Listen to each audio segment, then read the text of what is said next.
Right. Hopefully this time we're on the go.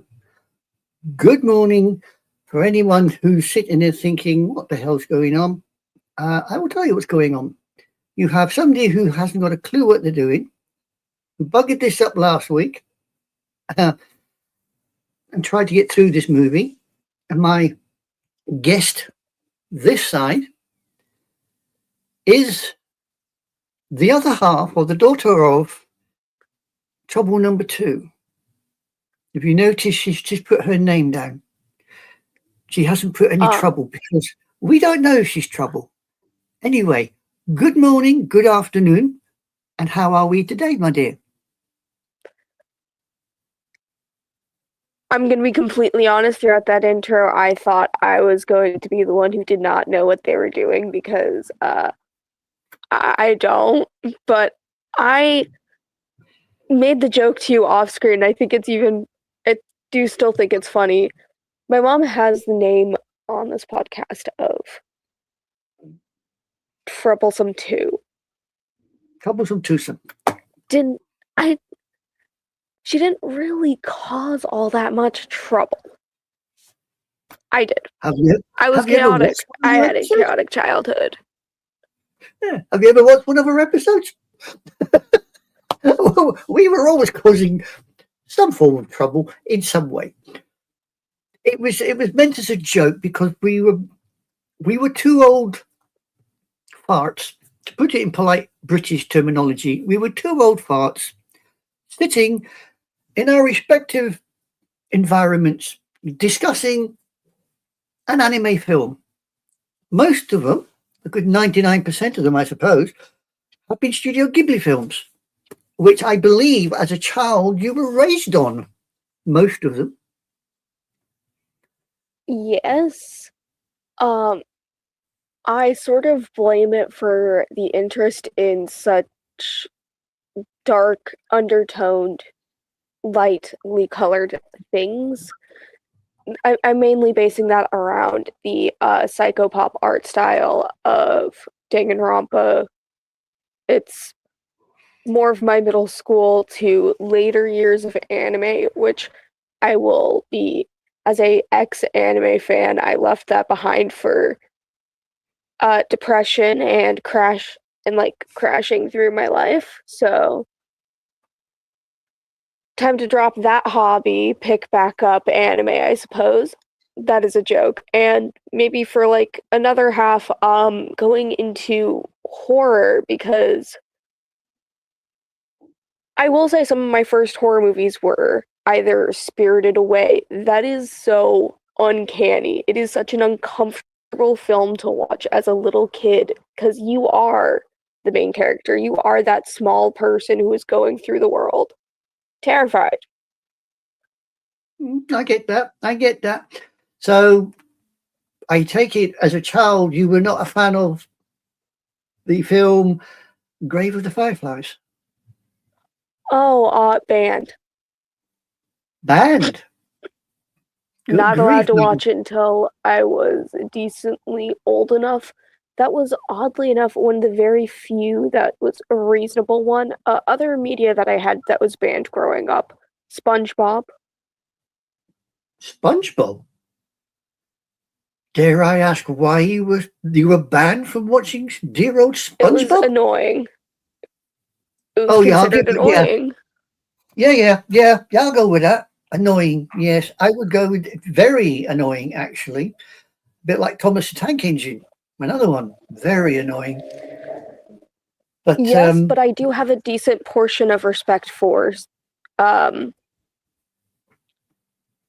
specifically for how it acknowledged internet culture with its reference to the creepypasta that I cannot say by name.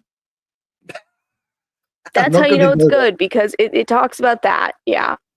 Yep. That's cool. Anyway, we shall now drift merrily along, because we're getting as bad as you and your mum, or me and your mum, going off topic.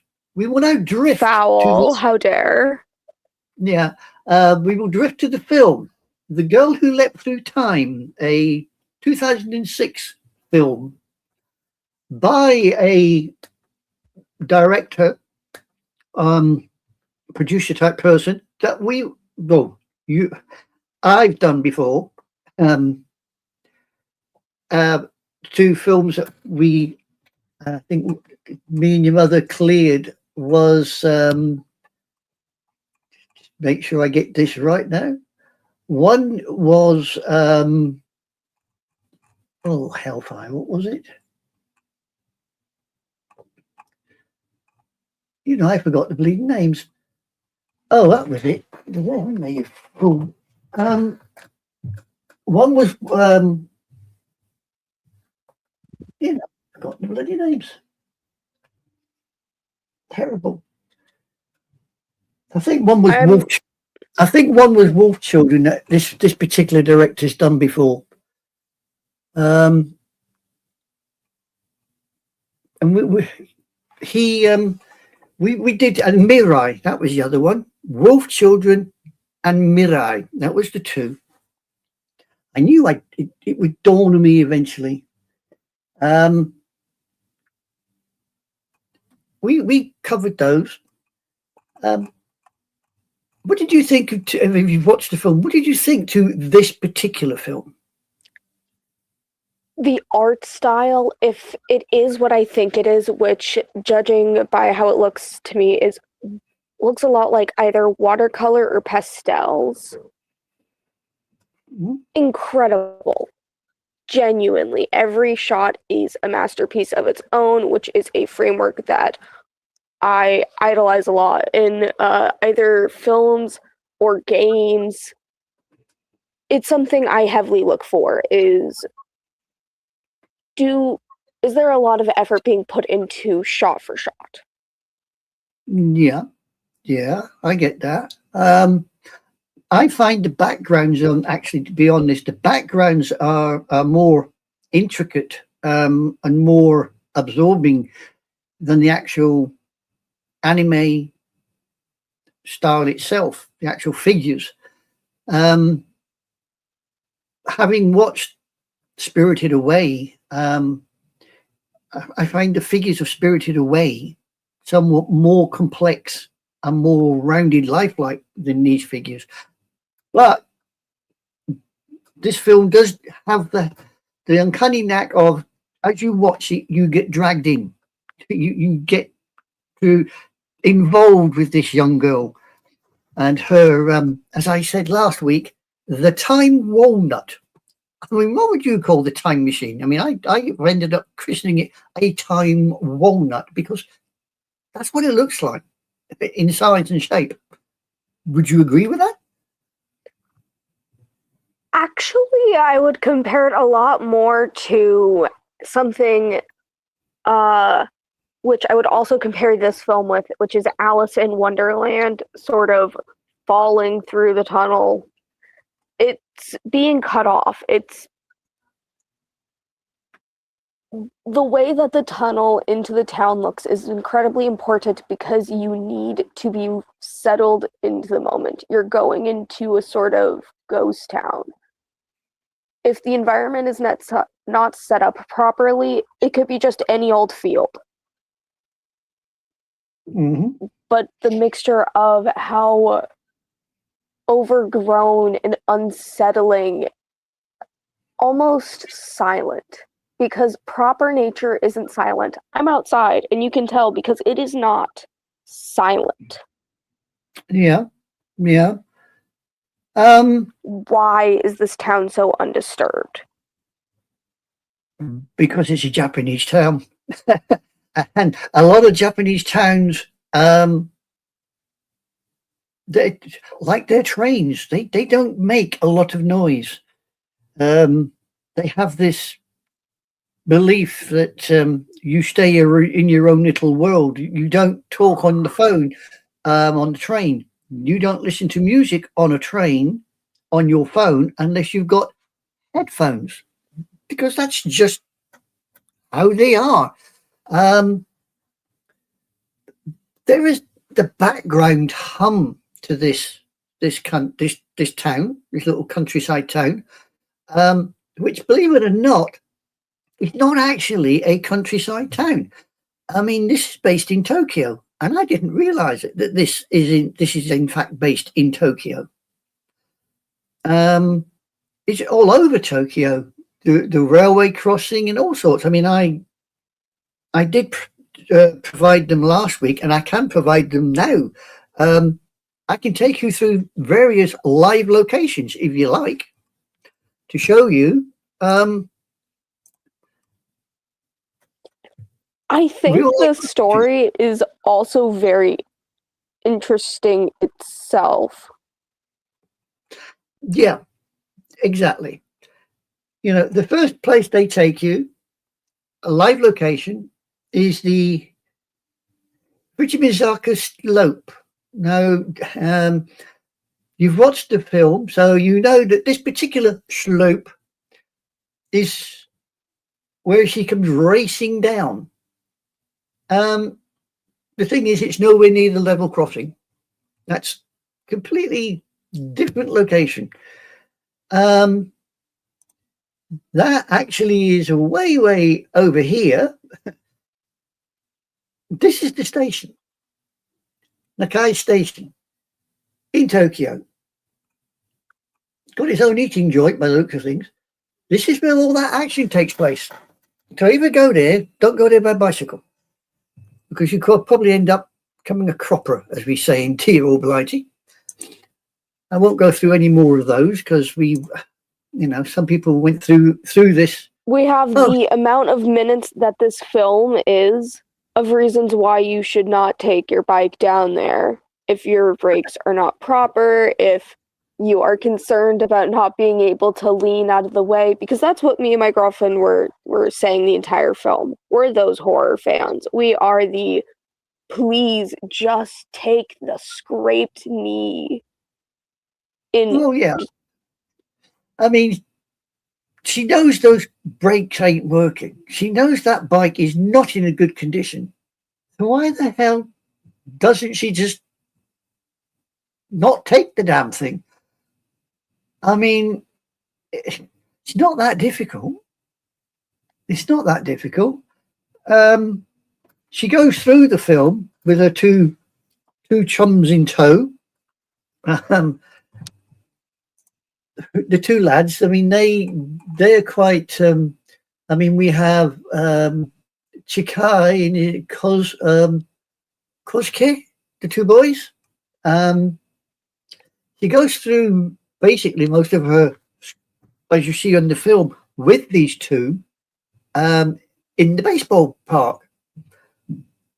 And it's only after she hits this walnut, time walnut, as I will call it, a time walnut, that she starts really doing weird and wonderful things. In fact, it's that level crossing where I believe she has the first time shift where she loses the brakes and goes flying through the air. I mean, did you enjoy the story? Did you find the story entertaining? I really enjoyed the story. I think one of the more fascinating parts was the strange morality of our main character and her aunt, because I don't feel like they're intended to necessarily be good people. And I love that. I love the fact that they're kind of a little selfish, because if you had the ability to do what you wanted without time as a restraint, wouldn't you want to do everything good for someone? Well, this is what she thinks, you see. She's thinking on this when she goes backwards. She always goes back. She never goes forward. She always goes back, if you notice. I found the story, especially as you say, with Auntie Witch, and she's trying to tell Auntie Witch what the score is. And Auntie Witch says, well, you've done it once, you can do it again. Like you, she thinks she has. Oh, hello, I've lost her. She's cleared off. Oh, this is fun. This is fun. We'll have to see if she comes back. I do hope she comes back. One doesn't like sitting here doing this on one's own. Said this last week. Anyway, Auntie Witch, where were we? Auntie Witch, that was it. Young lass thinks she's got all the time in the world to do these time jumps. She hasn't. She hasn't got all the time in the world. She doesn't know about every time she jumps, the numbers go down. Oh, we're back. We are back. I am so sorry. I do not know how that happened. I'll let you off this time. Don't do it again. Very fair. I shan't. Yeah, I mean, when Auntie Witch says to her, you've done it once, you can do it again. She thinks she has unlimited jumps. It's not until she finds that mark on her arm that she realizes she hasn't got unlimited jumps. This is after, of course, she's been leaping about by the river. And the two young lads says, oh, there's that girl jumping in the river, but she disappeared. There was a special look of horror for this whole, the concept of every single time that we have seen her throughout this movie jump through time, jump through, whether it's as simple as, no, I want to sing one more song at karaoke, or no, I want to have this for dinner. I want to be very specific. Yeah. That every time, all those other universes now have to wonder where this girl went. And I think that could be a interesting metaphor for suicide. True. I mean, when she jumps in time, does she change universes, or does she actually go back in time and stay in her own universe? This is the thing. I mean, the boy, Chikai, he's actually from the future, and he comes back just to look at a picture. I mean, why would somebody do that? What's so special about the picture? I mean, you see the picture. I don't know what your opinion of the picture is. I don't see any relevance. Do you? Hard disagree. When I was playing Life is Strange, Life is Strange is a game about a young girl a college-age girl who realizes that she has the ability to rewind time. And she does by saving someone's life, who she comes to find out was a past best friend that she hadn't had contact with in a long time. Well, throughout the game, you're just going back and saving her time after time. You basically kind of get to play the male main character's role. But the thing is I fully get it. Yeah. When you care so deeply for somebody and you understand why they make the destructive decisions they do, you want to do what you can to fix it, to make it better. I think that's what our main character was trying to do the entire time without realizing that somebody else might want to do the same for them. Yeah, I mean, the only correlation I can put with this to another film would be one of the Harry Potter films where Hermione has that little device where she can go back and redo things again.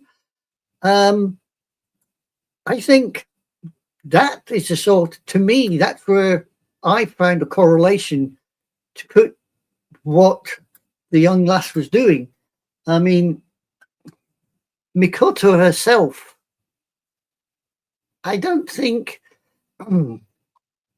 wants to think very very hard about life in general. I mean, the bit that makes me laugh is when she's on the back of the bike and the lad turns around and says, "Shall we go out together?" You know, when he basically confesses to her and she's on the back of the bike. I mean, she takes 2 attempts at least to change the conversation. And on the third occasion, she wanders off. And as a result, Chikai ends up going with the girlfriend or her best friend. Yeah, which is natural consequence. Yeah, I mean, you mess with time, you know, it doesn't give you a second chance. You mess with time, you're going to end up getting bitten.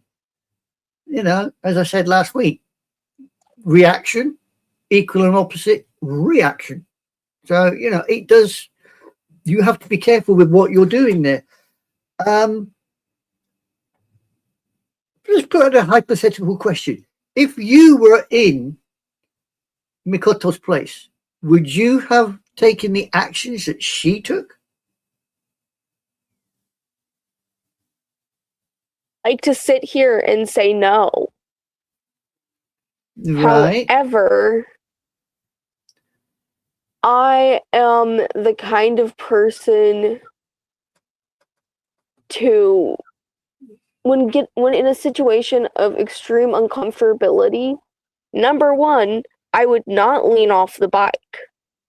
I don't have it in me. I would not have leaned off or tried to like crash in some other way.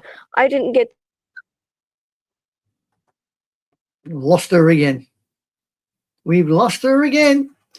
Oh, we're doing well on this today. the male interest. I just with confrontation, I'm not very good with it. So I'd probably just sit there and go, "Oh, wow.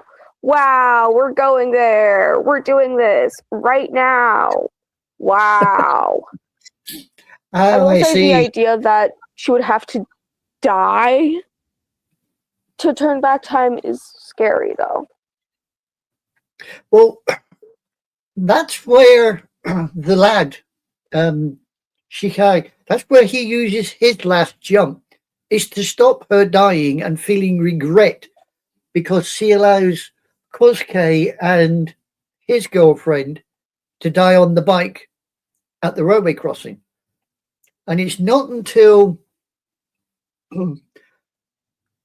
Makoto stops to think about it and rechecks things that she suddenly realizes that by Chikai doing what he did, she's now able to give him that one jump back to go home again.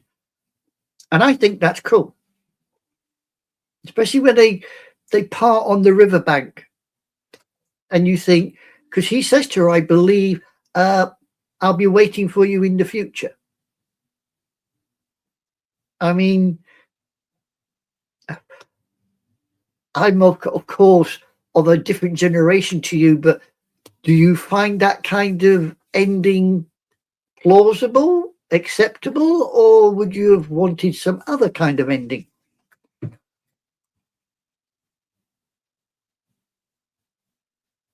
I'm actually going to debate you in the sense of I didn't see any problems simply because I read the ending differently.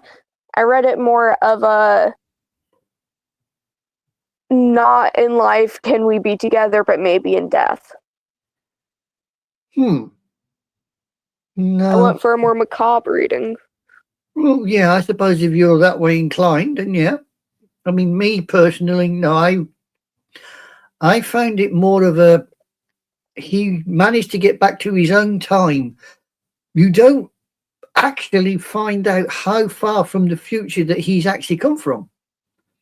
So he could be 5 years, 10 years down the line or further.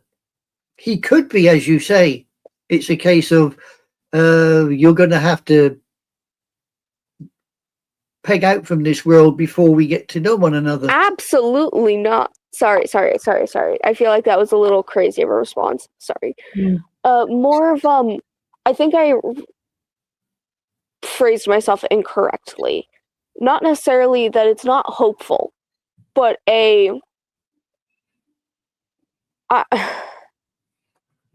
she rejected him when she had the chance. The chance has passed. Every time she's tried to go back to the past, it's sort of been selfish in some way, and he's had to wind up saving her and cleaning up after her mess. Yeah. I mean, think it's sort of I think you've grown and learned enough to be able to pick these pieces up on your own. Yeah. I'll be waiting for you. Yeah. I can see that. I mean, as I said, you never find out how far from the future he's actually come. Could it be 10 years down the line? But then again, think of the technology that it would take to make something like that size. As I said, the only other thing that I could ever find similar is that little time machine that Hermione Granger has in Harry Potter. If you think everything else, time-wise, Doctor Who's got his box and it takes Star Trek a whole starship to do it. Oh, hello, I've got a sky. Sorry. You keep disappearing.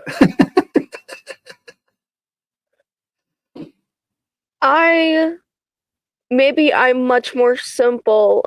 I don't see any big technology, any magical superpower. Oh no, I've realized I've become the hippie stereotype from South Park. That is, it's all peace. It's all love. Well, you see, you're going to go hippie radical style. Acceptance. Don't go there. I grew up in the hippie style. You talking to somebody that had all the psychedelic clothing, believe you me. I've seen psychedelics at a gas station. I mean, I had the psychedelic clothes. I had all the peace and love psychology implanted because I grew up with the music and it was all around me at the time. But yeah, really, I think, to be honest, this girl, I think, as you say, by the end of the film, she realized that she'd shot her bolt. She wasn't going to get the boy. And I find for a lot of Japanese anime and some of the films, the endings don't always sit well with Western audiences because most Western audiences like a happy ever after or a real cliffhanger so they can look forward to a sequel. Whereas this... If it's not broken, don't make a sequel. If it doesn't need a sequel, don't make a sequel. Well, yeah, I know that, but most Westerners, I mean, you think about it, Star Trek, they made the Marvel Cinematic Universe. Yeah. Harry Potter, think of all the bloody sequels that's had. I mean, you know, and prequels for Star Wars. You got sequels and prequels and the whole kit and caboodle. Western audiences seem to want to know what happened before you got to the film or that particular bit of action, and then they also like to know what happened afterwards. There's a want for a clean wrap up because it's the way that our brains are wired. We need to know that the story is over so our brains can stop fixating on it. When you go through a task and you don't complete it, there is a legitimate psychological process for you to not sort of close that mental tab Yeah. until the thing is complete. It's taken me several years of watching stuff like all of this to get used to the fact that the Japanese don't always go for a rounded ending in any of their anime. I mean, even the film Perfect Blue, which I've always said I would never bloody review in all the tea in China, that doesn't have a perfect ending. No, because I have some unpopular opinions about it. I personally didn't enjoy it. What, Perfect Blue? Yeah, I think the art style is gorgeous. Yeah, the art. Well, the art style is an old art style. I have several anime that have the same art style, and it's one that unless you are used to it, it will jar you, especially if you're used to things like Disney and Pixar and DreamWorks. It's very, how can we put this politely? It's in your face anime or animation. I've seen Shoujo Tsubaki. Yeah, I mean, it's the same sort of animation that you get in, was it JoJo's Wonderful Adventure or something? Bizarre? Yeah, Bizarre Adventure. It's that kind of animation where they've gone as lifelike as they could, because back in the sort of 80s, 90s, that was how they wanted to do it. I think since it's moved on, it's become a more rounded. The faces have become more rounded. If you look at, as I said, if you look at Spirited Away, and then take an anime series or film, I mean, when I can go to, it'd probably be Princess, or Princess, the anime series. Look at the way the figures are drawn, and then look at Spirited Away, or even this film. The figures or the faces especially have changed out of all recognition. Back then, they didn't have the big wide-eyed look, especially, the wide-eyed look of Clannad or Air or Canon. Those are probably series you've probably never watched. Have you? I have not. Oh, you don't know what you're missing, sweetheart. You really don't. As you can plainly see, bet I am missing some. I know definitely from some of the things that we both have seen that I'm definitely missing out on something that's gonna like kick me in the spiritual nuts and really say, "Ha! You thought you were gonna love this movie? You are, but you're gonna cry." Yeah. Your mum. I think your mum, when I told her about Wolf Children, she'd never heard of it. She went away and watched it, and she come back and she went, "You knew that was going to happen." And I went, "I knew what was going to happen." She says, "I absolutely loved this film." And I went, "Well, why? What was it about it that drew you to Wolf Children?" And she said, "Story, and the characters. And you can see echoes of Wolf Children in this, because the way it's put together, the characters are independent characters, even though they could be family or friends. Each character, you can pick up their characteristics. I mean, if you look at Mikoto when she's at home, I mean, I love seeing stuff like that because it shows you Japanese culture at home, something you wouldn't see as a tourist. Even at home, the father, the mother, the sister, they've all got their own individual personalities. And I find that fantastic. I have something I need you to look into. Yes. And that is Silent Hill F. It is the most recent Silent Hill game, and it is feminine horror through the lens of a strict here's the mic, of a strict Asian household. I've got the original Silent Hill from the PlayStation 1 days. I've still got that, and I still play it. Then you will love it. It's Yeah. so fun. It's not the original stuff. I'm unsure. But my girlfriend's currently replaying it. Yeah. I know that you really liked Alien. On the original Silent Hill, when the kid goes missing and he turns up in the village or in the town, and he goes into the cafe and he finds the radio that works but doesn't work, or you get this that damn static. But the static only happens when bad things are going to appear. Oh yeah. It's one of those games that you don't want to play it on your own. Put it that No, way. you do You not. don't want to play it on your, especially at night. You don't want to play it on your own. You want to play it with somebody else. But then again, you see, I find now at my time of life, I go for all the slice of life, rom-com, comedy type stuff. I suppose it's something that you go through stages in your life. And my stage in life has arrived at the I just want a good time part of my life. Because I just want to be cozy and feel nice about things. yeah. I've seen the nasty side of life. I've seen what people can do to one another, and I've lived through that. I don't particularly want to live through it a second time vicariously on a screen. I mean, That's very fair.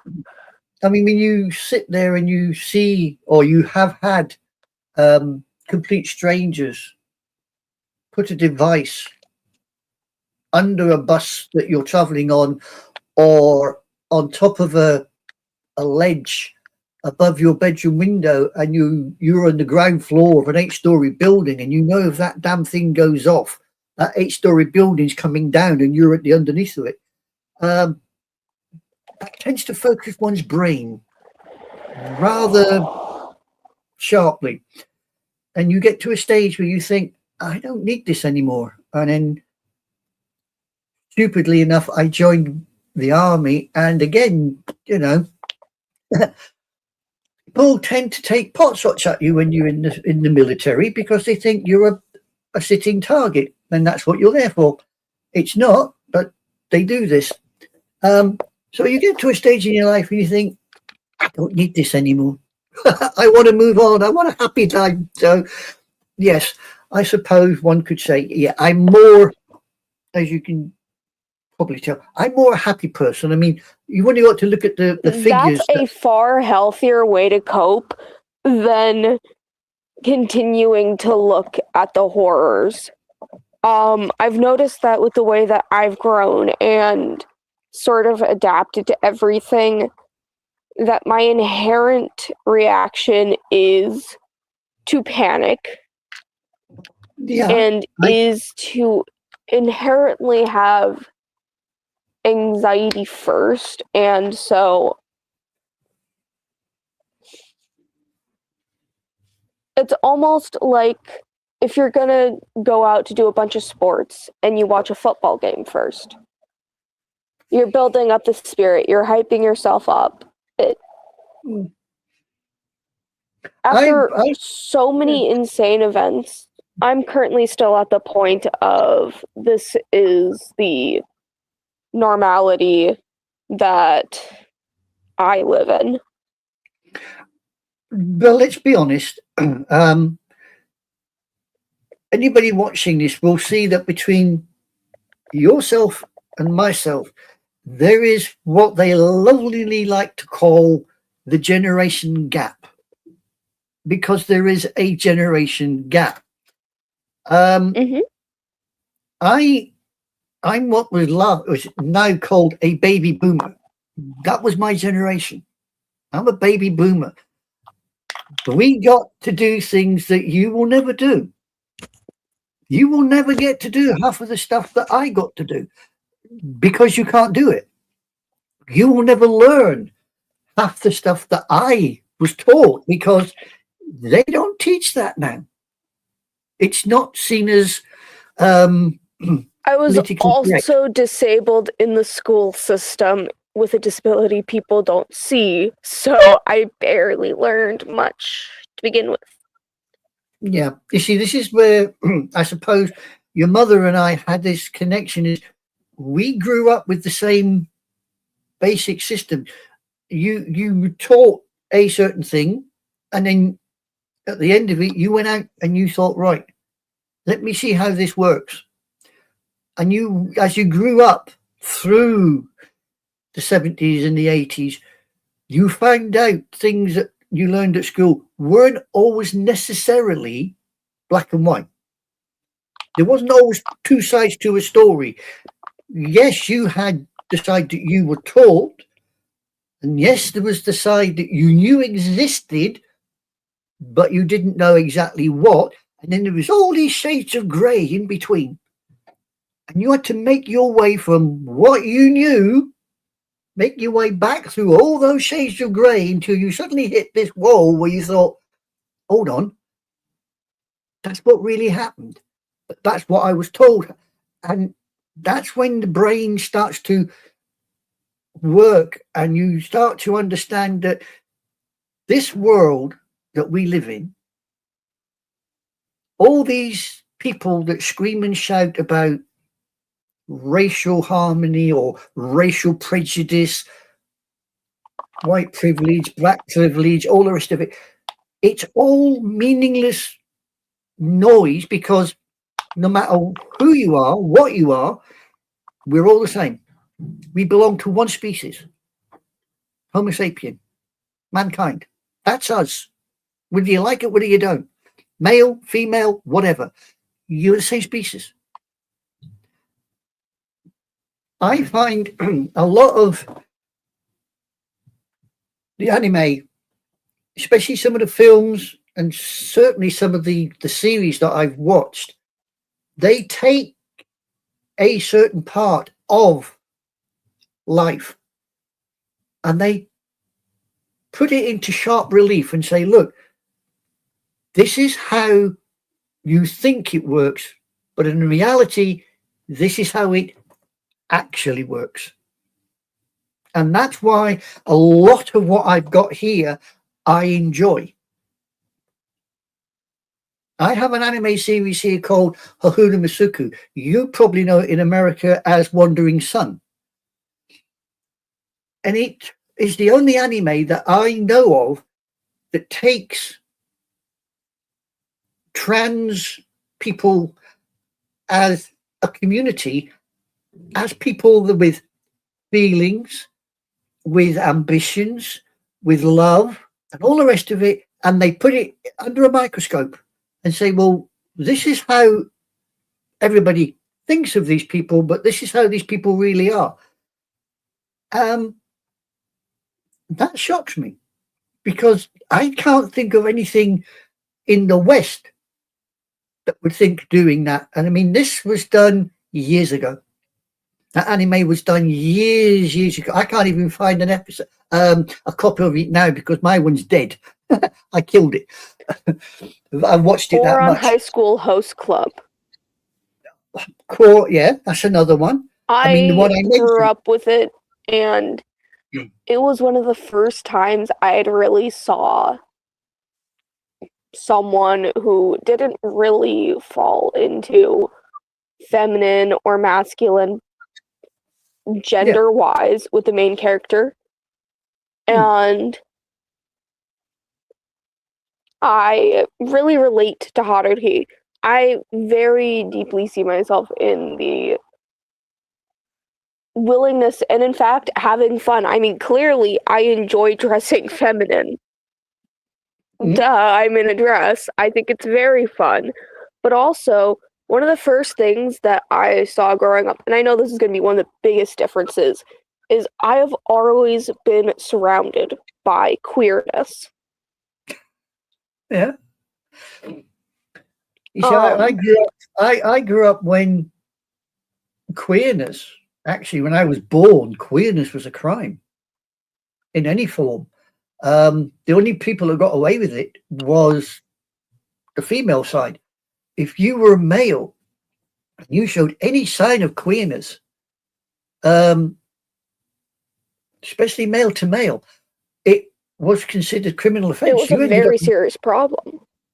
Yeah, you ended up in prison over that. It took years. I think it was in the mid to late 60s before that actually was stopped, but it didn't stop the prejudice shining through. And I find, unfortunately, with this sort of stuff, prejudice keeps growing. No matter what you do, prejudice will out.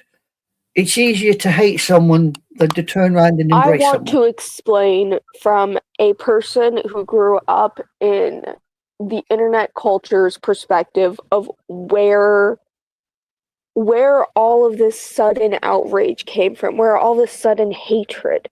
It never went away. It No. went underground under cringe culture, under different ways that we could laugh at each other. It went under as something as little as, didn't you notice how most kids' media throughout the 2010s were bullying? It was just making fun of each other because it was funny how most social media trends were finding ways to just sort of crap on other little kids. Because I remember what it was like before the internet, and it was fucking cruel. Yeah. Yeah. But then again, you see, I grew up, I can remember interracial problems which grew up. And I don't mean black and whites. I'm talking about, for instance, English Scottish or Welsh Scottish, Welsh English, Irish English, Irish Scottish. You had all these separate little nations, supposedly under the one banner, but they had this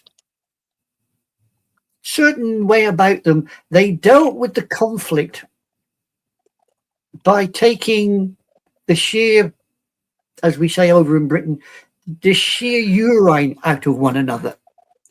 You know, you would literally make fun of a cultural reference or the way that they spoke or education or lack thereof. But it was done to prevent violence following on. Or at least that's how I perceived it. Maybe I perceived it in the wrong way. I perceived it that, yes, we made fun of one another, but we did it because, as I was brought up to believe, if as long as I'm making fun of you, as long as I'm talking to you, I like you. If I don't talk to you, I don't like you. Lines of communication have to remain open. I find nowadays the communication isn't open. The communication, for some reason, yes, that, so we say, as you rightly pointed out, they make fun of one another. But the lines of communication where one makes fun of one person and that person responds by making fun of that other individual, that bit of the communication has ceased, despite social media. That has ceased. True? There's a difference. Okay, I'm going to start first with, that's going to be a culture shock within between the UK and America, because there is such a level of you do not question authority. Yeah, well, children are seen and not heard. very Victorian, that is. Women are generally kept busy for some reason or another, whether it's several jobs, whether it's, no matter what it is, they're out of the picture for a reason.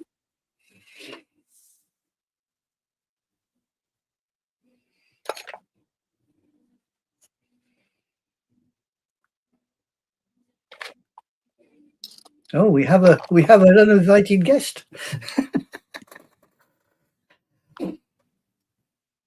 Is that Nick's? Mm-hmm. It's usually about the time that we'd both get up in the morning.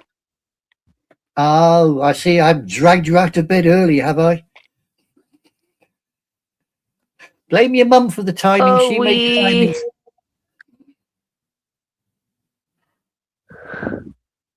Yeah, Oh, I your mum. am blaming her. I am very much blaming her then. Because this is. Alrighty, so that is definitely going to affect some conversations. But I think that. How long would you guys. Pub.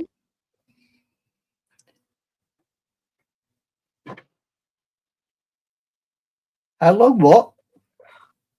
Oh, sorry, I just started reading the comments. Yes, sorry. Comment. Maybe I Have shouldn't you got look so comments? excited saying that. Yeah, she did not exactly have a great early childhood. I don't know exactly how much to get into for this necessarily.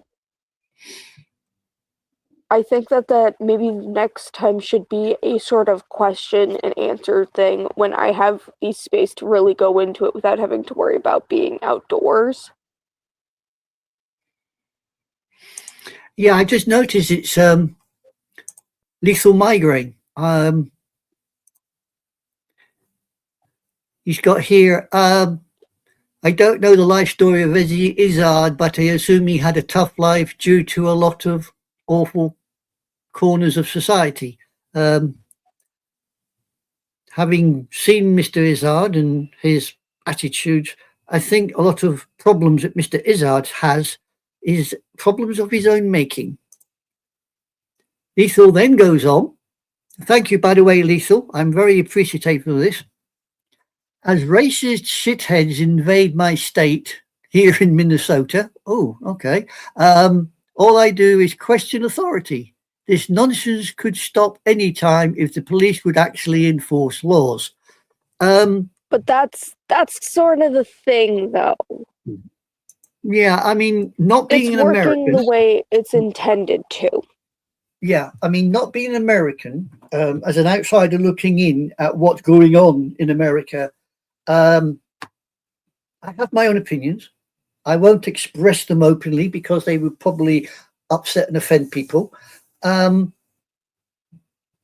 but I fail to see why America is sleepwalking into the situation that it is sleepwalking into. I'm a great one for looking at a situation now and trying to see from history where a similar situation arose. And I hate to say this, but Copy.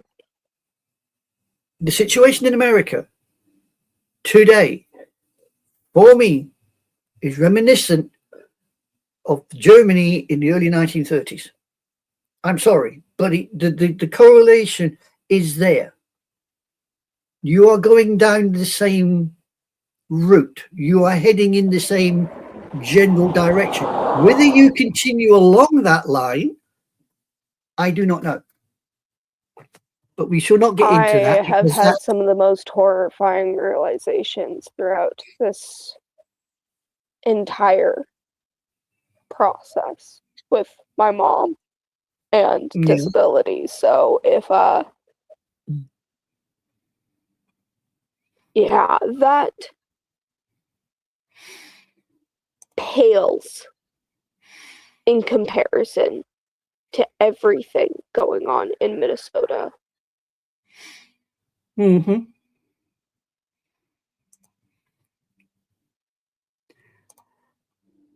To be He honest, Lethal, always has been this person.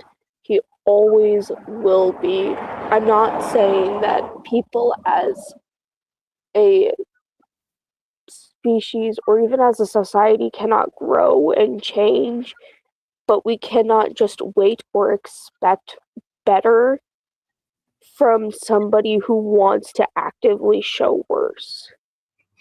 No. There's so much harm being done. It is horrific.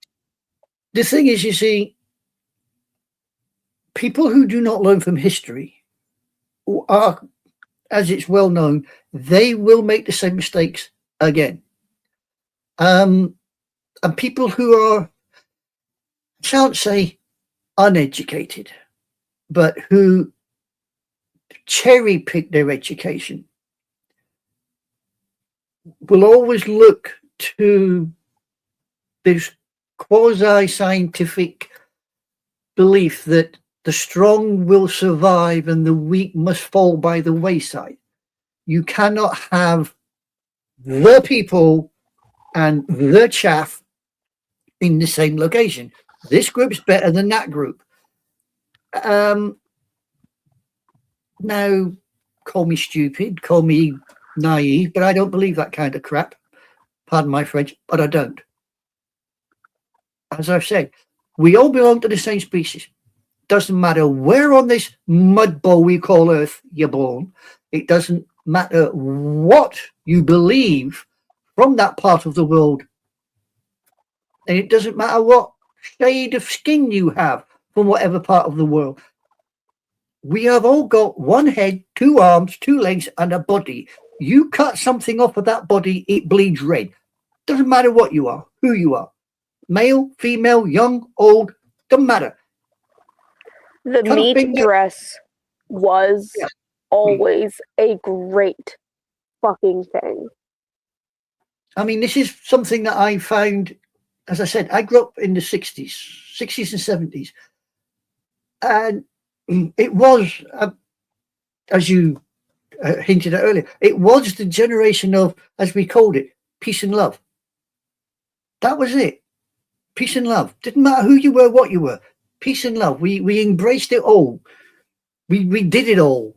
Not necessarily. If you can remember most of it. Yeah, if you can remember most of it, you weren't there.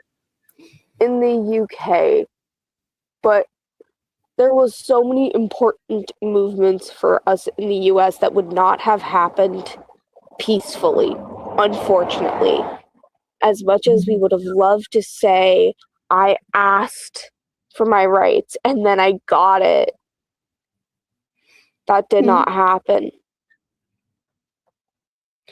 Major there are change some points in history where it's just no longer an option. People are being killed. People are dying. Yeah. Exactly. But I think that we are talking about an anime film. We will have resources for my area, at least, if you want to participate in any current fundraisers. And I can look up in the UK area anything you can do to support anybody coming from the United States to sort of just build any sort of escape. I don't know. That would have to be another program, I think. A specialized program. We'd have to sit and discuss all that and sort it all out. Absolutely. These programs that your mother and I did, we tried to stay away from all of this because we'd been there, we'd seen it, we'd done it, and we know where this stuff ends. And it never ends. It never ends gently. It never does. I get that. That is a very personally, I try to volunteer some of my space simply because it's not going to get better. No. And I don't think that necessarily that our entire podcast should be towards it, and I don't want to dedicate that. I think that moving on is a great idea. but I do value the time that we did spend on it. Well, you can thank Lethal Migraine for that, because that is a very educated gentleman there. He lives in America. And he's you know, as you rightly saw, Lethal normally joins us on a Saturday on Sports Talk with the guys. He wasn't there this Saturday. Why not, Lethal? And he's very direct. But as you say, we are here for the more sedate pleasantries of anime. That's what this is all about. How do you feel about the color theory of the main characters? I find the main characters very open. Each of them know what they want. Each of them strive to get what they want. Mikoto, unfortunately, I feel loses her way. She's the one that loses her way. The two boys don't. Obviously, Chikai does not lose his way because he's in the wrong time period. So he knows he can't muck around too much. The other lad, Kosuke, he knows what he wants and he goes for what he wants, and he's not happy until he gets what he wants. Whereas, as I say, Makoto, she loses her way. She's the one that needs to be brought back to reality, unfortunately. Yourself, what do you find to those particular characters? I really like the geometry in their outfits and what it sort of says for them. I think that while yeah, everybody seems simply dressed, it almost makes the hectic moments flow easier, because it is so much easier to get a character lost in a crowd when they're not insanely stylized in comparison to everything else. But as somebody who has tried to animate anything, just like a ball, for how detailed, especially her bag in this current shot that we're even looking at in the background, the bag has so much detail between the highlights. Yet it's also very simple. I really respect that. Yeah. She, I think, to be honest, the film, it takes you on what I would really list it as. It takes you on a roller coaster ride. And life is, for many of us, a roller coaster ride. There is the long, slow climb to what you perceive to be the top. And normally when you get there, you think, made it. The Mikoto's guilty of it, just as I'm guilty of it, and probably you're guilty of it. You get there and you think, yes, made it. And then you look out and you think, bugger, there's another hill and it's a bit bigger. But between you and that hill, you've got that valley where you go down, hit the bottom, and come back up again. Life's like that. Life will take you that way. What you've got to try and do is join the roller coaster, but try and not dip quite as far as life wants you to go. If you can flatten out the dips and shrink the hills, you'll get on a lot better. As you get older, believe it or not, it gets, I wouldn't say it gets easier, but the ups and downs don't bother you as much because you're more experienced and you just in general have a better head on your shoulders. Yeah. Plus you very quickly realize that those around you are thinning out, and you suddenly realize that those that you knew yesterday are no longer with you. You wonder how many of those that you know today will be with you tomorrow. And at the same time, you realize that somewhere down there in that dark tunnel is, as we say in the army, is index for yourself.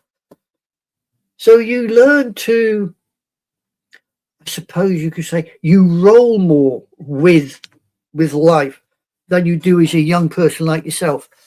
I mean, as a young person like yourself, I used to at times rail against what people would call authority and perceived normal behavior.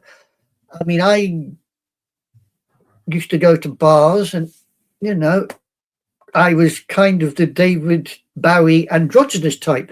People had a very hard job finding out what I was because I didn't want them to find out what I was. I was androgynous. And I was proud of that fact, but it did not go down well with parents and friends around me. That was a no-go. So, you know, probably find that, yeah.